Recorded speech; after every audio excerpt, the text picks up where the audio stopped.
Let's have another kudaan session today. And siguro I'll talk about... Ate, ikaw na. Bakit ka papasok doon? Namin order na ako dito.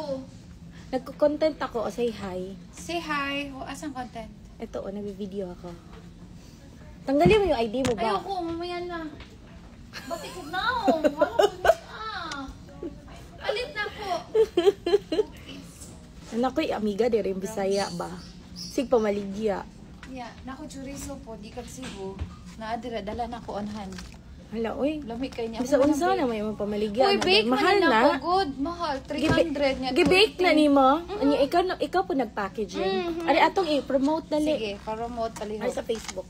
Para ano ko. Palit na mo kay Yula, akong friend. Naay gusto mo palit.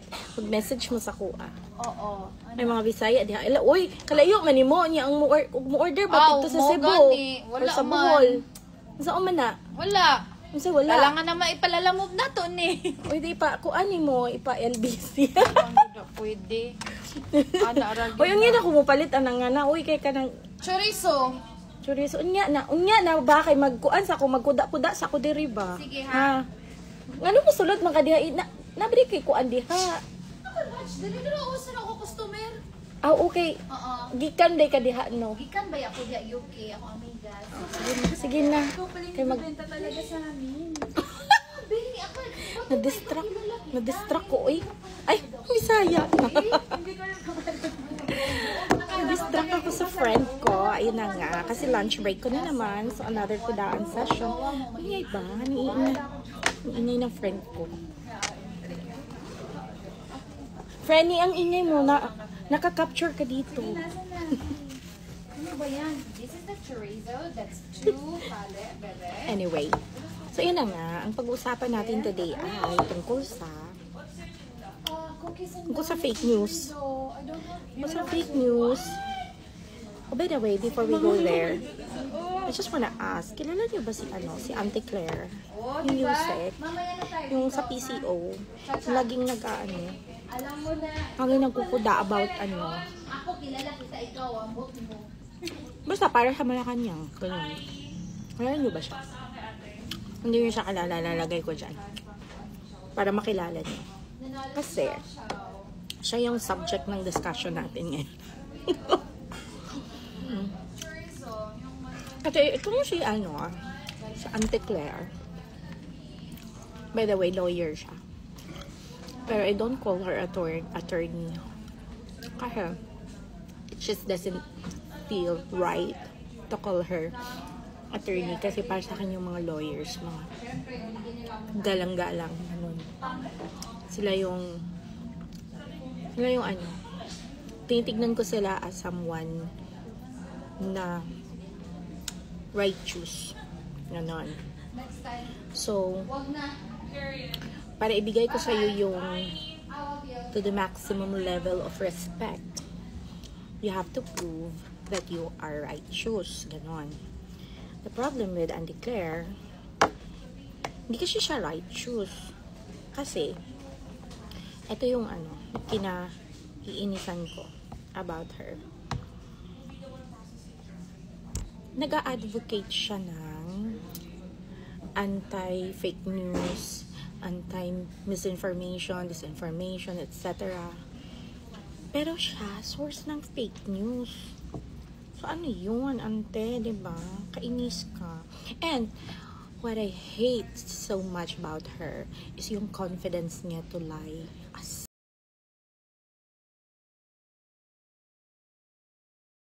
Alam niya yung truth. She chooses to lie without hesitation. Yun nga, confident siya. Hindi ko na alam kung paano ko ma-describe yung confidence niya about lying. Kasi when she talks about things, parang wala siyang inhibitions kahit alam naman niya na alam niya yung totoo, pero ang inanarrate niya is yung kabaliktaran ng truth. And I have evidence to prove that. Kaso, paano ba kasi? Ang naka-record lang kasi ako. Hindi kasi ako I have to edit the video para mag-present ng evidence. Wala akong time for that. So what I'm gonna do is just probably give you mga overview lang about her lies, ganon. Itong si ante kasi wait lang, para lang mabigyan ko kayo ng context why it's important to talk about her. I feel like it is important na mapag-usapan siya kasi Bisaya pa. Kaya naman ko mga Bisaya, siguro nga audience po. Ang saya pa. Pinahanglan na to siyang i-discuss ba? Pinahanglan na to siyang istoryahan kay nagbayad ba yan? Kita ba yan? Nagbayad o pasweldo niya? We are paying mga tax natin. We're the ones paying for her to become, we are paying for her as PCO ng Malacanang. Kasi she's a government appointee. So she's working for the government, and of course, ang pinapasweldo sa kanya galing sa tax natin. So I feel like it's just right to talk about her kasi dinideceive niya yung mga tao. When I say deception, ito yung, alam mo yung kinukonceal niya yung intention niya sa pagsasabi niya na she hates fake news, she doesn't like misinformation, disinformation, tapos siya mismo yung gumagawa nun. So I really feel like kailangan siyang i-call out. So, yon, kaya natin siya pag-uusapan. So, lalagay ko mukha ni Auntie Claire dyan all throughout the video para talagang makilala niyo siya. Hindi niyo siya makakalimutan. Kahit sa pagtulog niyo ay bibisitahin kayo ng kayong pagmumukha ni Auntie Claire. Binangungot pala, no? Charot lang. Pero, sana kung maririnig to, mapakinggan to ni Auntie Claire. Panawagan ko lang, Auntie Claire, kung makakarating sa itong video na to, sana magbago ka na. Sana magbago ka na kasi matanda ka na. Konti na lang yung oras mo sa mundo para maging mabuting tao.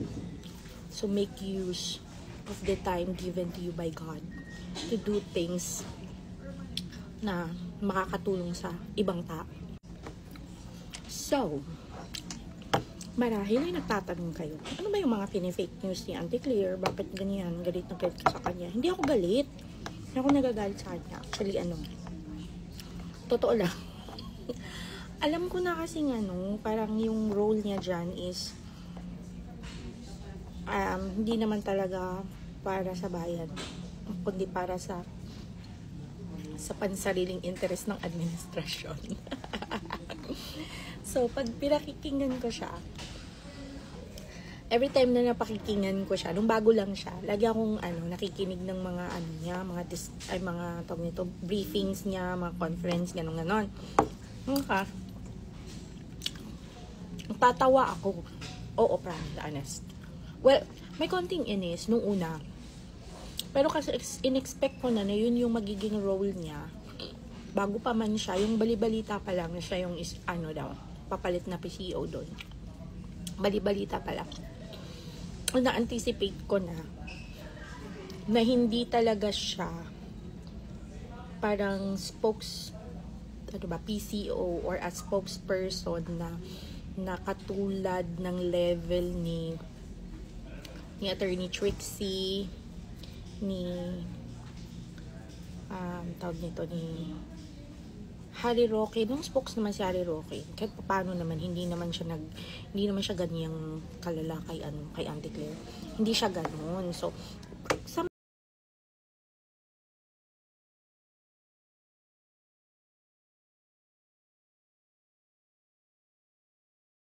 mga DDS, na ang meaning is die hard Duterte supporter. Meron ding DDH. Recently ko lang nalaman na may ganun pala. Galing sa mga DDS side, ang meaning naman nun is die hard Duterte hater. Ay, ano ba? Tama ba? Die hard Duterte hater. Oh, tama ako. So, ganun siya. So, itong si Auntie Claire, bago pa man siya maging PCO, kilala ko na siya. Ay, hindi kilala personally ha. Kilala ko siya in a sense na meron kasi akong pina-follow, yung nakwento ko na to sa mga prior mga videos ko. Si pangalan niya si Attorney Libayan. So siya yung una ko talagang natagpuan sa YouTube kasi nga dakilang tambay ako ng social media. As in halos lahat ng social media platforms meron akong accounts. Tapos kakanood ko ng actually si husband ko pala yung unang nakadiscover kay Attorney Libayan kasi mahilig siya manood ng mga Tulfo ganon. Tapos ngayon sandali lang, parang lumayo na yung discussion ko, di ba sabi ko we're gonna talk about fake news. Baguhin ko na lang. Ang gulo. Baguhin ko na lang yung topic natin. Ang topic na lang natin is all about Auntie Claire. Oh, how about that? Parang mas okay yung ganun. Wait lang ha. Check ko lang yung oras. Okay, sige. Kasi, ayun, naka-break lang ako. So, I have to go back to work in a few more minutes. So, ayun na nga. Kaya hayaan nyo na lang akong kumain. So, going back, si husband ko, siya yung una nakadiscover kay Attorney Libayan dahil kakapanood niya ng Tulfo. Tapos, itong si Attorney Libayan, siya yung parang kauna-unahan sa YouTube community na anong tawag doon, hindi ko kasi alam sa sa Tagalog. Hirapan ako mag-switch ng utak ko ba. Siya yung, sabihin na lang nating basher si Attorney Libayan. Basher ni Tulfo. Pero, hindi naman kasi lahat ng basher, negative kaagad yung connotation. Binabash niya si Tulfo dahil si attorney ay isang alagad ng batas. O, diba? Kasi nga lawyer siya, diba? So, ngayon, all those times na yung parang nagsosolve ng mga conflict si Tulfo, ganun. Parang, di ba, sobrang amaze tayo kasi, meron ng someone na kakampi ng masa, ganun. Tapos, habang tumatagal, na hindi ako nanonood nung Tulfo, yung husband ko lang at saka yung family niya, ibang family members, mahilig silang manood. Pero ako, naiinis ako kasi ayoko yung binobroadcast yung family problems. Ayoko sana nun. Tapos, pero ang concept ko lang sa Tulfo is that talagang tumutulong silang mag-resolve ng conflict. Kasi ako nga at some point, nagkaroon ako ng issue, ganon. Tapos parang I needed legal help, ganon. Parang naisip ko kaagad, ipapatulfo kita, parang ganon. So, tapos hanggang sa na-realize ko, as time goes by, na mali yung ginagawa ni Tulfo kasi binabypass niya na yung mga yung tamang procedure, yung parang due process kung tawagin natin sa batas. Ganun. So, ayun, yan si Attorney Libayan. Siya yung kauna-unahan, I think, na tao na nag-call out doon sa pamamaraan na yan ng Tulfo. Yung itulfo mo, mga ganun. So, hanggang sa yun, na-discover nga siya ng husband ko, tapos pinapanood ko siya. Tapos, habang nakikinig ako sa kanya, nagdi-discuss ng mga case, ganun. Sa ay, oo nga, napapaganan ako, hala, oo. Tapos, actually, na-inspire din ako mag-study ng law. So, I'm actually planning to go to law school. kapag nakapasa sa ano, ganun. Basta, ayun. So, to cut it short, itong si Auntie Claire, part siya ng community nila. Meron silang community. Hindi ko rin alam na may ganun pala silang community before. Tapos,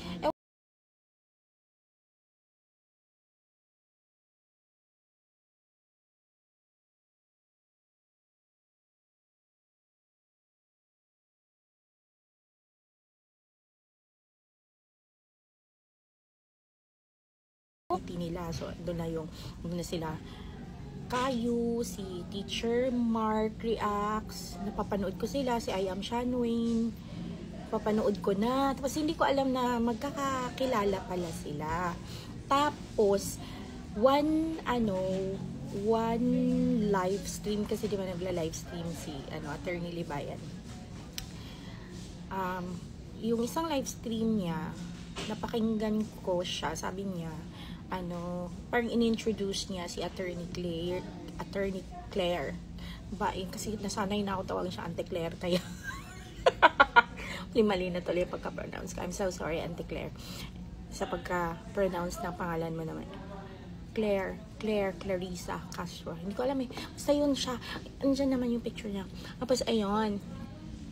So, wala na naman ako sa chain of thoughts ko. Wait. Diyos ko ma-distract. Because a lot of people are coming, Anyway, going back. Wait nga. Kain muna ako. Wait lang, kain muna pala ako.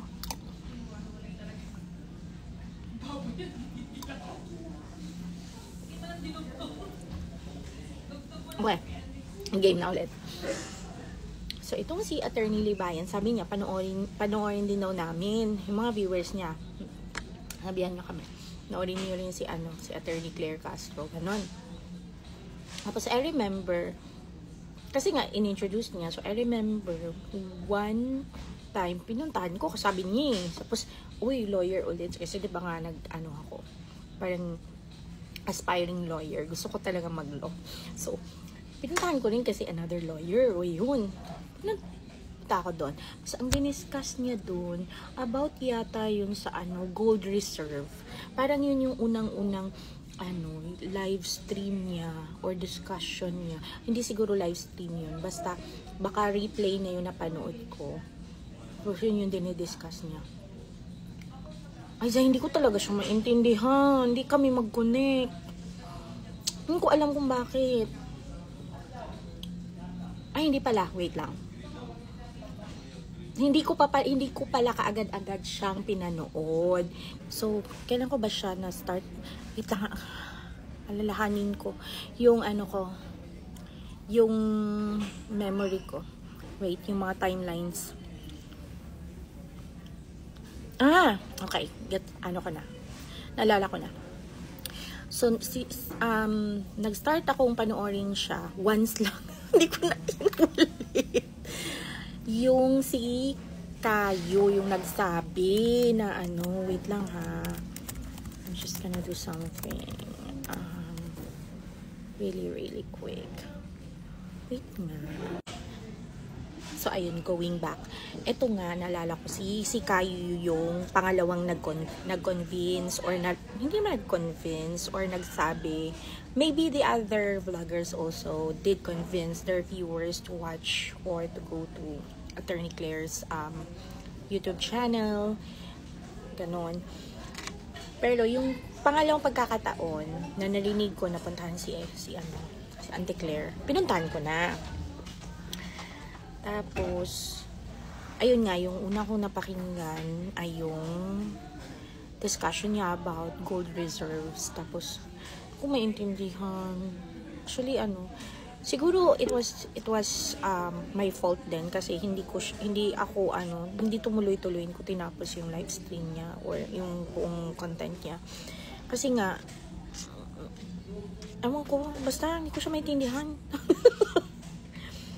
Tapos, actually, bumalik ako nun sa isang live stream ni Kayo. Sabi ko sa kanya, naiintindihan naman kita. Pero siya, hindi ko siya maintindihan. So, I'm not sure kung ako ba yung bobo. Charot. Ako ba yung bobo o siya? Charot. Pero hindi siya, for sure, hindi siya bobo kasi, syempre, ba, cum laude pa yun. Cum laude yung graduate, si Auntie Claire. Cum laude, tapos, first taker. O, yun yung pinagbabalaki niya. Pwedeng ko alam. Hindi ko personally alam. Narinig ko lang din sa mga friends niya doon sa same community. Aray ko, sakit ng ulo ko. Tapos, ayun. So, doon ko siya nakilala. Doon ko ito pa pala yung another reason kung bakit hindi ko siya pinapanood. Kasi, nung nakilala ko siya, parang bago ko lang siyang makilala dahil nga doon sa pag-introduce nila Attorney Libayan tsaka ni Caio. Tapos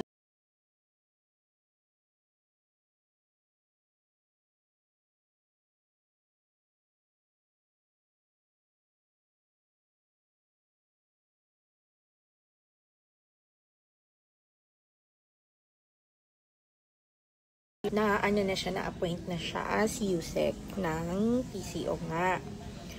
So, pagka-appoint niya as USEC ng PCO, parang lumalabas sa niya, paano ba? Hindi ko siya kasi hindi ko pinupuntahan yung niya, yung channel niya. So, nalalaman ko lang dahil kino-content din siya nila Attorney Libayan tsaka yun yung mga fina-follow ko na mga vloggers dun sa same community. Tapos parang lagi siyang lagi niyang kino-content yung mga Duterte, like sobrang hate niya. And even kapag nape-press briefing siya for Malacanang, nagsisegue siya papunta dun sa mga Duterte. Like, hindi namang yung, kunyari, yung tanong is hindi naman related sa mga Duterte, pero for some reason, she always finds ways na BDO pala, charot. Nakahanap siya ng paraan para mapunta dun sa sa Duterte. So sabi ko, ano namang klaseng to, PCO to? Binabayaran mo para mambash ng ng politiko. Dinloka ako sa kanya. Tapos, ayun. So, if you're gonna ask me ano yung mga fake news niya, yung mga misinformation, hindi ko i-bullet points dito, hindi ko i-detalye kasi for me to do that, I have to supply or to back it up with evidence. So, I'm gonna have to get some video clips perhaps, tapos ilalagay ko dito para ma-prove ko sa inyo na may mga misinformation or disinformation siya, mga fake news siyang ginagawa. So, itong sa akin is just a general claim. So, you are free to prove me wrong, but if you are curious and you want to know her better, kung talagang totoo yung sinasabi ko about her, you might wanna start searching online. Mga video siya, i-type nyo lang yung keyword na or di kaya puntahan nyo yung YouTube channel niya. Yun, malalaman nyo yung mga pinagsasabi ko. And then, puntahan nyo rin yung mga vloggers na minention ko. Marami silang content about her. Kasi meron silang personal meron silang personal engagement with Auntie Claire. Ako kasi wala. Nabibase lang ako dun sa mga napapanood ko sa YouTube, tapos nakikita ko sa Facebook na mga post niya, na mga pinagsasabi niya, and syempre yung mga PCO briefings online. Doon naman yan, available yun doon. Well, yes, sana ma-encourage ko kayo na to to do some research about this person kasi she's dangerous.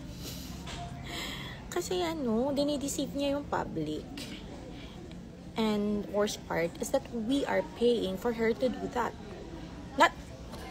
not technically we intentionally pay for her, like we hire her to do to deceive us. Ang minimean ko is that as taxpayers, the government is using our money to hire someone like her. Tapos anong nakukuha natin serbisyo? Deception. So, yeah, I'll give it to you, guys. I'll give it to you to do your own research kasi ayoko naman na i-convince kayo of something that is not, you know, provided or supplied here in this particular content. So, I guess I'm giving you a homework, an assignment to do your own research, and para kayo na rin mismo yung maka-experience or may hands-on learning kayo or knowledge about her. Kasi ako meron. So, ayun. What else? Ayun, maidagdag ko lang din. So, itong si Ante Claire nga. Ano ba?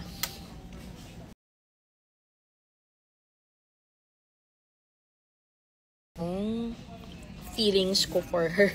Pero alam niyo, buti na lang talaga din hindi na siya part ng community nila Attorney Libayan. Kasi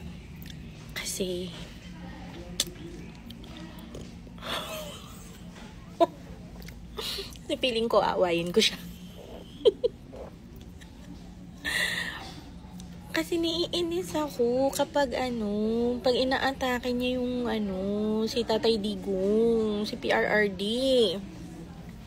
Ano po ba dyan sa babaeng yan? Ginigilig yung mga away ng mga matatanda kasi naaway niya rin si Attorney Magalong.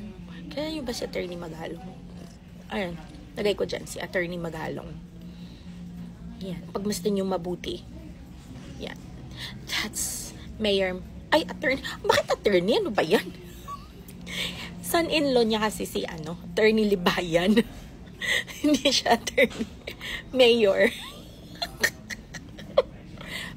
Mayor siya ng Baguio City. Ayan, Mayor siya ng Baguio City. Introduce ko lang kasi for sure naman since hindi naman ako malaking nagsistart pa lang akong mag-discuss about issues, no. So syempre yung mga audience ko more on like mga friends ko lang. So I know my friends, hindi sila masyadong katulad ko. Tambay sa social media. So ayan, kaya may mga introductions tayo, ganyan. So itong si attorney, attorney naman ako, si Mayor Magalong. Siya yung special advisor ng ICI na in-appoint ni BBM, President BBM. Okay. So, ano ba yung ICI? Ano ba naman yan? Explain naman ako. Okay, ganito na lang. Itong ICI, sila yung binuong organization or committee to investigate doon sa flood control anomalies. O yan, ayan. Sure ako, alam nyo na yung flood control na yan. Kasi kahit hindi ka masyadong tumatambay para sa mga usapin ng politics and government issues and all. So, definitely alam niyo yung tungkol sa flood control. So, ayun, special advisor si Mayor Magalong. Tapos, alam mo yung nag-investigate siya. Andun na siya punta na siya doon sa sa exciting na part. Kaso, may mga internal forces na wino-work on yung hindi ko alam paano ko sasabihin kasi ayokong makasuhan. Ganito na lang. So, hindi siya nagtagal doon si Mayor kasi may mga forces na gustong pakialaman yung investigation na ginagawa niya. So basically, si Mayor is doing something good for the country. But there are people who don't want him to continue doing it. Kasi, well, they're part of the system that doesn't love the Filipino. Ganon. Sabihin na lang natin ganon. Para safe. So, ayun. So, nangyari, nag-resign si Mayor Magalong. Tapos, after nun, grabe to si Auntie Claire, kung anong-anong pang-aatake niya, kung anong-anong mga pini-fake news niya about Mayor Magalong. Ay nako, sabi ko sa inyo, this is very interesting. So if I can convince you to go to Attorney Libayan's channel or to maybe Caillou, to Teacher Mark reacts. Sino pa ba yung iba? Na nakita kong nag-content about Mayor Magalong sa community nila.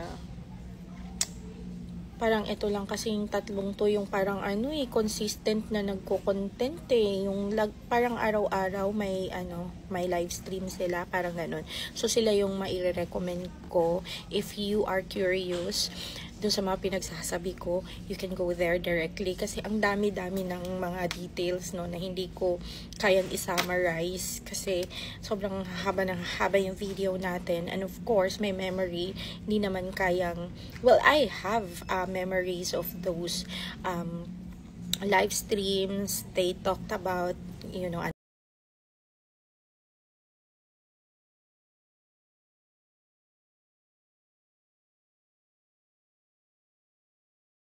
the book sana kasi ayoko namang matag na nagtitwist ng narrative, yung dagdag bawas ganun, ayoko nang ganun. So might as well go there directly, see it yourself, ganun. Yun yung suggestion ko. So ayun alam mo yung parang naiisip ko, pero na rin, tulong na rin siguro sa community nila, ang tulong na rin sa atin in general, sa mga tao, para hindi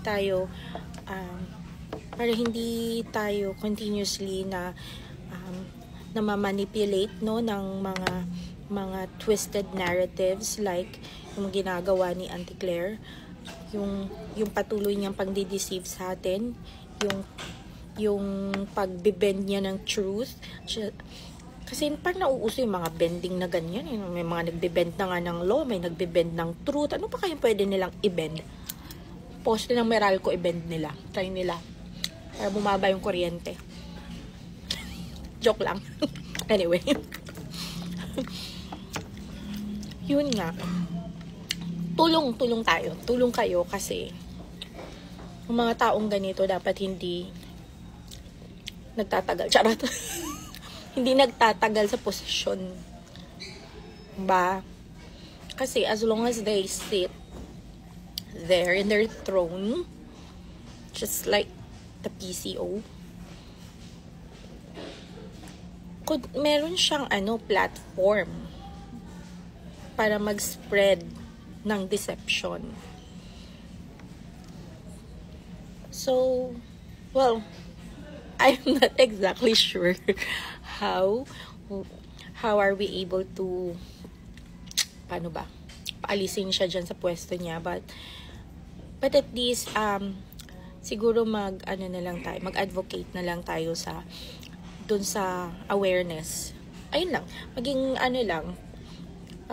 maging aware lang tayo na may mga ganitong tao, at hindi siya nag-iisa, marami yan dyan sa gobyerno, mga katulad niya. Kaya careful tayo sa mga naririnig natin. It's nice na pakinggan natin lahat, pero siguro ang gusto ko lang i-point is dapat alam tayo or matuto tayong mag-filter, matuto tayong mag-research talaga, matuto tayong mag-analyze para malaman natin or ma-distinguish natin yung mali sa tama. Kasi this is very crucial kasi alam naman natin yung ang tawag doon sa Tagalog, tawag doon yung worst situation natin when it comes to the level of corruption. Garapalan. Ayun, alam naman natin na garapalan na yung corruption ngayon sa bansa, 'di ba? So the least that we can do is at least ngayon pa lang maging analytical tayo sa mga situations, maging critical tayo sa pag-iisip ng mga bagay-bagay kasi that will contribute sa pagboto natin or sa pagpili natin ng tamang leaders sa susunod na election. Kasi kung ngayon pa lang pinapractice na natin yung pagiging critical thinker, napapractice na natin yung pagiging analytical, tapos nagkakaroon na tayo ng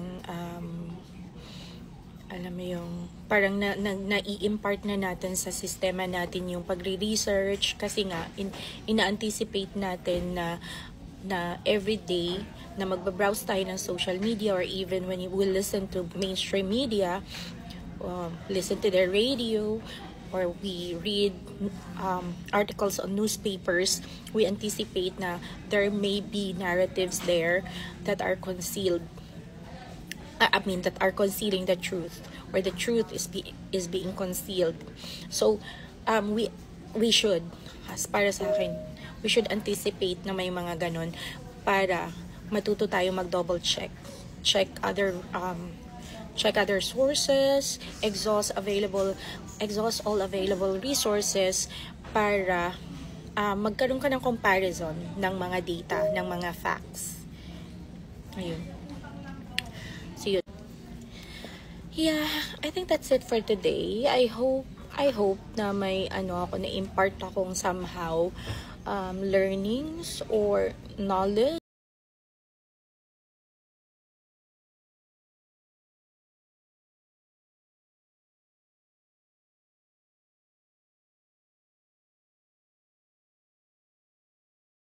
Just want to say something if you don't agree, or if you agree but you still want to leave your thoughts or opinions about my pieces about my statements and all. You can leave you can leave your comments on the comment section, and hindi naman na tayo sikat, so I can definitely read all your comments, and then if I have time I can reply.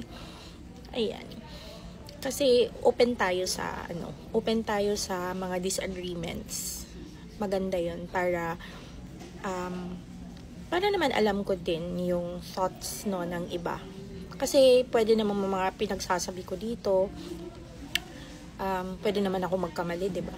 Kasi no one is perfect. So yes, definitely. And you can also share my video if you feel like may ginagawa akong tama na makakatulong sa bayan. Please do share my video. That's fine with me. Naka-public naman yung profile ko, so at saka yung mga post ko. So that's fine. That's fine with me, and don't hesitate to call me out.